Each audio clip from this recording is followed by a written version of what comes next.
Israeli बारूद ने गजा को मलबे का ढेर बना दिया। 2 रोज में 300 फलस्तीनी शहीद हो गए। 400 से ज्यादा अहदाफ को निशाना बनाया गया। जबालिया कैंप में 6 मंजिला इमारत पर बमबारी, 100 से ज्यादा फलस्तीनियों को शहीद कर दिया गया। नसीरात पनागुज़ीन कैंप 14 और रफा में 7 फलस्तीनी शहीद। गजा में जंगबंदी की कोशिशों में डेडलॉक, हमास पर जंगबंदी मुआहदे की खिलाफ वर्जी का इल्जाम।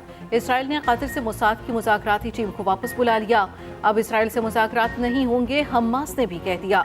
आलमी दबाव के बाद इमदादी सामान के 50 ट्रक गजा में दाखिल हो गए।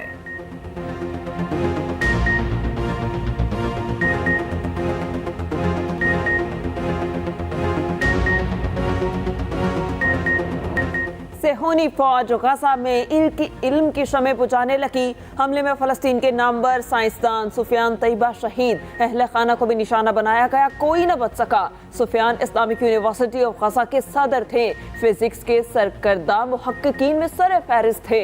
गजा में यूनेस्को के चेयरपर्सन थे। सुफियान स्टीवर्ट यूनिवर्सिटी के जरिए 2% साइंसदानों में शामिल हुए। फ़लस्तीनी वजारत तालीम ने शहादत की तस्दीक कर दी।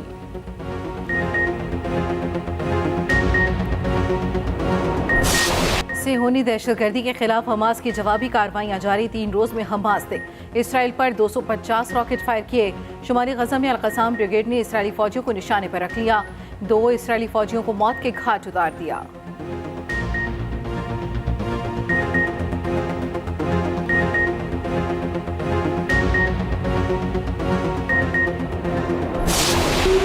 इसराइल का जदीद तरीन दिफाई निज़ाम जवाब दे गया। आयरन डोम अपने ही शहरियों को निशाना बनाने लगा। डिफेंस सिस्टम हमास के मिसाइल रोकने में भी नाकाम।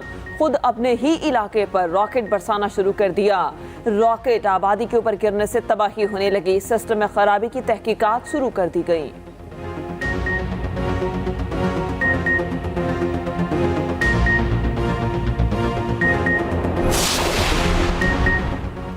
इसराइली जारियत के खिलाफ दुनिया भर में एहतजाज जारी। स्कॉटलैंड और इंडोनेशिया में शहरियों की बड़ी तादाद सड़कों पर निकली। अमेरिका में व्हाइट हाउस के बाहर एहतजाज रिकॉर्ड करवाया गया। फिनलैंड में मनफी टेम्परेचर के बावजूद अवाम एहतजाज के लिए निकले। जर्मनी, कनाडा, इटली, न्यूजीलैंड में इसराइल मुखालिफ नारेबाजी।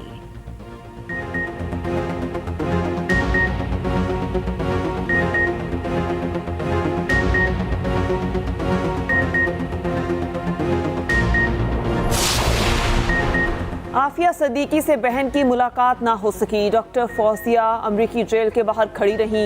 अमरीकी जेल हुकाम टाल मटोल से काम लेते रहे। फौजिया सदीकी 4 घंटे तक इंतजार करती रही। वीडियो बयान में कहा, अदालती हुक्म और अमरीकी हुक्म की मंजूरी के बाद बहन से मिलने आई। जेल हुकाम कहते हैं कि मुलाकात के कमरे की चाबी खो गई।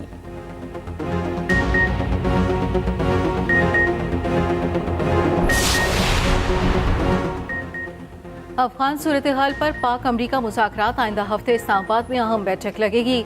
अमरीकी वफ्द अगले हफ्ते पाकिस्तान पहुंचेगा। नुमाइंदा खुसूसी बराए अफगानिस्तान थॉमस वेस्ट सरबराही करेंगे। पाकिस्तान में मुकीम अमरीकी मुलाजिम अफगान शहरियों को मामला ज़ेर बहस आएगा।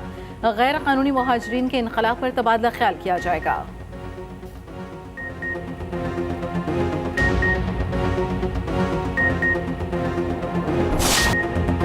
बिलावल भुट्टो ने एक बार फिर मुस्लिम लीग नून को निशाने पर रख लिया। कहा, मियां साहब वोट को इज्जत दें, बेइज्जती न करें। मियां साहब से मुतालिबा है अपने नजरिए पर इलेक्शन लड़ें। 2018 में किसी और को फरिश्ता बनाकर पेश किया गया। 2023 में किसी और को फरिश्ता बनाया जा रहा है। जिस तरह मियां साहब का जलसा कराया गया, अच्छा तासुर नहीं बना। सारी कोशिशों के बावजूद उनकी हवा नहीं बन रही। चेयरमैन पीपल्स पार्टी की कोयटा में न्यूज कॉन्फ्रेंस बोले, हम सब के लिए लेवल प्लेइंग फील्ड मांगते हैं। पीपल्स पार्टी हर पिच पर खेलना जानती है। 8 फरवरी को सरप्राइज देंगे।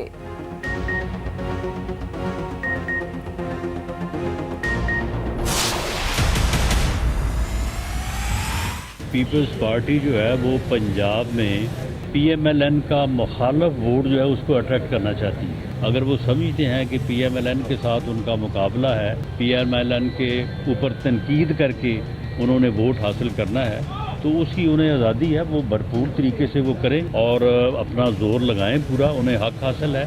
इन तीनों जमातों को मौका मिला है कि 3 सूबों के अंदर हुक्मरानी करें। मुस्लिम लीग नून फख्र के साथ कह सकती है कि उसने जो पंजाब के अंदर तरक्की की है, क्या पीपल्स पार्टी कह सकती है कि जो शक्ल उसने कराची की निकाली है वैसी वो पूरे पाकिस्तान की निकालेगी। पीपल्स पार्टी पंजाब में नून लीग मुखालिफ वोट हासिल करना चाहती है। राना सनाउल्लाह ने कहा, बिलावल समझते हैं मुस्लिम लीग नून पर तनकीद से वोट मिलेंगे तो पूरा जोर लगाएं। एहसन इकबाल बोले, बिलावल से गैर जिम्मेदाराना बयान की उम्मीद ना थी। क्या पीपल्स पार्टी ये कह सकती है कि कराची जैसा पूरा पाकिस्तान बनाएंगे? 18वीं तरमीम अधूरी है, नकाइस दूर करके इसे मुकम्मल करेंगे।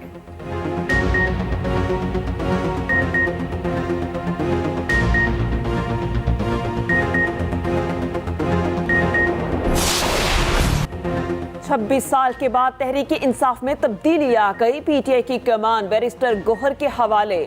नए चेयरमैन मुंतखब। इंट्रा पार्टी इलेक्शन में नई क़यादत का बिला मुकाबला इंतखाब। उमर अयूब मरकजी सेक्रेटरी जनरल बन गए। यास्मीन राशिद पंजाब, अली अमीन गंडापुर KPK के सदर मुंतखब। सिंध की क़यादत हलीम आदिल शेख के हवाले। मुनीर अहमद बलोच बलोचिस्तान के सदर होंगे। चीफ इलेक्शन कमिश्नर नियासुल्लाह नियासी ने नताइज का ऐलान किया। पार्टी के नए सरबराह बैरिस्टर गोहर ने कहा, बानी PTI ही पार्टी सरबराह हैं, ओहदा उनके पास अमानत है। हमारी आधी से ज्यादा लीडरशिप जेल में है, पार्टी किसी से झगड़ा नहीं करेगी।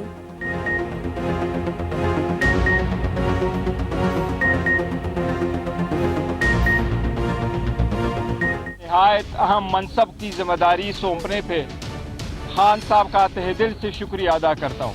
आज ये अनफोज मुंतखब होना, कल एक पैनल का फ़कत आना, अल्हम्दुलिल्लाह इस बात की तायीद है कि खान साहब जो फैसला करते हैं वही फैसला हमारा फैसला है। फॉरेन फंडिंग सारे पॉलिटिकल पार्टीज के देके जाए, सिर्फ PTI का देखा जाए।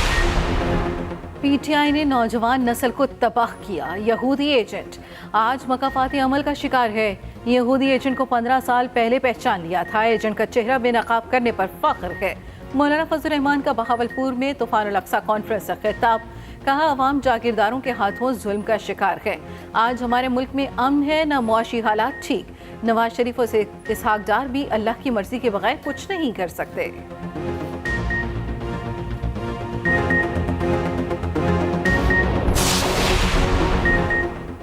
MKM का गुलशन इकबाल कराची में पावर शो। खालिद मकबूल सदीकी कहते हैं, सिंध के हुक्मरानों की करप्शन सिक्योरिटी रिस्क बन गई।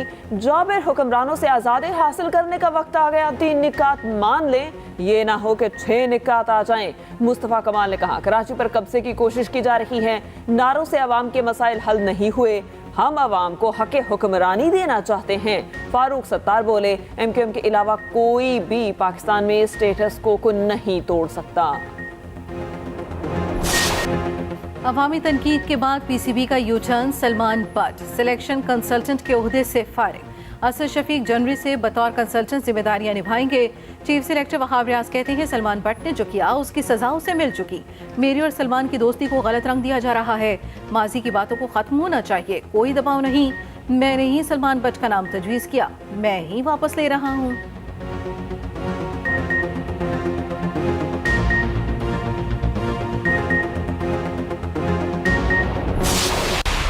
लाइसेंस बनवाना है, इसमें कोई कॉम्प्रोमाइज़ नहीं। देखिए, हम दोबारा से ये नहीं कह सकते कि जी एक और एक्सीडेंट हो गया और उसमें फिर उसी तरह कम उम्र बच्चा बगैर लाइसेंस के गाड़ी चला रहा था। पेरेंट्स खुद ख्याल कर लें कि बच्चों को थानों में बंद कराना है या उनके लाइसेंस बनाने हैं। कोई हम गलत चीज़ नहीं कह रहे, हम आपको सिर्फ ये कह रहे हैं कि आपने लाइसेंस बनाना है और गाड़ी उसी सूरत में चलानी है जब आपके पास लाइसेंस हो। हम इस टाइम 2.5 लाख चिंची रिक्शा जो है वो रजिस्टर्ड नहीं है, उसके खिलाफ बहुत सोच समझ के ऑपरेशन करना है।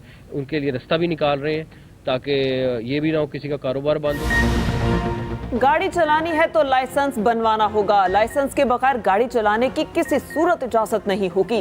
वालिदैन फैसला करें कि बच्चों के लाइसेंस बनवाने हैं या थानों में बंद कराना है। निगरान वज़ीर आला पंजाब ने साफ साफ बता दिया। मोहसिन नकवी ने हंजरवाल लाहौर में मॉडल पुलिस स्टेशन का इफ्तिताह कर दिया। मीडिया से गुफ्तगू में कहा, अब कोई नरमी नहीं होगी, गाड़ी इसी सूरत में चलानी है जब आपके पास लाइसेंस होगा। सेफ सिटी के ई चालान भी शुरू हो गए। किसी ने ट्रैफिक सिग्नल या रूल्स के खिलाफ वर्जी की तो ई चालान कट जाएगा। लाहौर शहर में 22 नए थाने बनाए जा रहे हैं। सेफ सिटी मंसूबा 16 शहरों तक बढ़ाया जा रहा है। जनरल आसिम मुनीर का जो ये दौर गुजरा 1 साल का, तो बहुत सारी चीज़ें जिन पर अगर हम नज़र करें बहुत अच्छी हैं। जिस तरह के उन्होंने दहशतगर्दी के ख़ात्मे के लिए बड़े सख्त इक़दाम लिए। हम तो मुतमईन हैं, तकरीबन 95% अवाम मौजूदा आर्मी चीफ से मुतमईन है। उन्होंने जो पाबंदियाँ लगाई हैं, जो हमारे जराइम के बारे में, हमारे जो उल्टे काम हो रहे थे पाकिस्तान में, वो उन्होंने बहुत हिम्मत की है इस काम के लिए। जी आर्मी स्टाफ की जो ख्वाहिशें हैं इंशा मुल्क के लिए बहुत बेहतर है इंशाल्लाह, और ये कारोबारी हजरात से भी मिल रहे हैं और आगे भी उसकी जो प्रोसेस है वो काफ़ी अच्छे अंदाज में कर रहे हैं। जनरल आसम मुनीर साहब ने जो डॉलर का रेट है कम किया है, बहुत अच्छा किया है। स्मगलिंग के खिलाफ जो काम किया है, बहुत अच्छा काम किया है।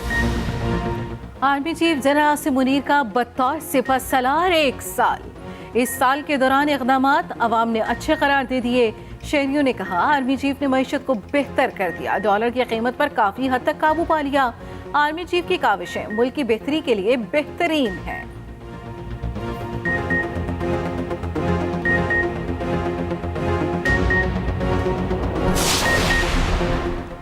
गैर कानूनी गैर मुल्कियों का इनखला जारी। तोरखाम और चमन बॉर्डर पर हजारों गैर मुल्की मौजूद। गुज़श्ता रोज 2597 अफगान बाशिंदे वापस चले गए। 98 गाड़ियों पर 315 खानदान रवाना हुए। वापस आने वालों की मजमूई तादाद 4,04,000 से तजावुज कर गई।